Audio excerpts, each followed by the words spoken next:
नमस्कार मित्रांनो, राज्याच्या राजकारणातील रोज घडामोडी जाणून घेण्यासाठी तुम्ही जर आमच्या यूट्यूब चॅनलवरती नवीन असाल तर यूट्यूब चॅनलला सबस्क्राईब आणि बेल आयकॉनला क्लिक करा, जेणेकरून राज्याच्या राजकारणातील सर्व घडामोडी सर्वप्रथम तुम्हाला ह्या चॅनलवरती पाहायला मिळतील.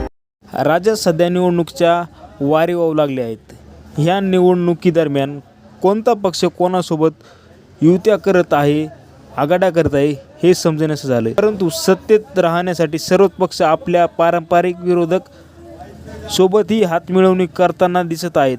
नुकत्याच झालेल्या महाराष्ट्रातील 29 महानगरपालिकेच्या निवडणुका झाल्या. यात मुंबईसारख्या मोठ्या महानगरपालिकेत भाजप शिंदेची शिवसेना एकत्र निवडणूक लढवली, तर दुसऱ्या बाजूला ठाकरे बंधू एकत्र आले. तर काही महानगरपालिकात काही जागावर एकत्र तर काही जागावर स्वतंत्र निवडणुका लढवल्या. ह्या निवडणुकामध्ये भाजप हा नंबर 1चा पक्ष बनला व मुंबई सोबत राज्यातील सर्वात जास्त महानगरपालिका भाजपच्या ताब्यात गेल्या.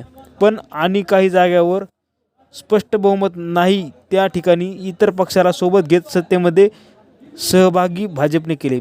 परंतु काही जागेवर भाजपचे पारंपरिक विरोधक असलेल्या पक्षासोबत भाजपने हातमिळवणी करत सत्ता आपल्याकडे कायम ठेवली. परंतु या निर्णयामुळे भाजपवर असंख्य टीका झाल्या. काही जागेवर काँग्रेस तर काही जागेवर MIM सोबत युती केल्यामुळे भाजपवर मतदार नाराज असल्याचंही स्पष्ट झालं आहे. ह्या सर्वांमध्ये एकनाथ शिंदे यांनी देखील सत्ता आपल्या हाती ठेवण्यासाठी काही जागेवर मनसेसोबत युती केली, तर उल्हासनगरमध्ये महानगरपालिकेच्या सूत्र हाती ठेवण्यासाठी वंचित बहुजन आघाडीसोबत ही गेले. वंचित बहुजन आघाडीने शिवसेनेला महायुतीला पाठिंबा दिला आहे.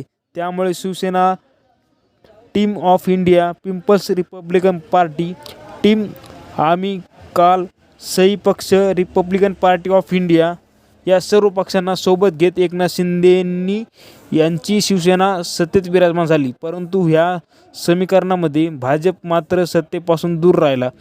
तरी संपूर्ण महाराष्ट्रभर आपल्या पक्षाचं महापौर बसवण्याची सर्वच पक्ष आपापल्या परीने नगरसेवकांना आपल्या पक्षात घेण्याची रणनीती आखत जात आहे.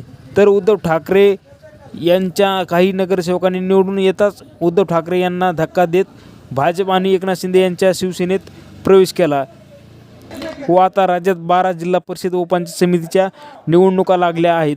तर ह्या निवडणुकीत कोणता पक्ष कोणासोबत युती करेल व कोणत्या जागेवर आपली ताकद लावून सर्वात जास्त जागा निवडून आणेल हे पाहण्यासारखं आहे. तर मित्रांनो, तुम्हाला काय वाटतं?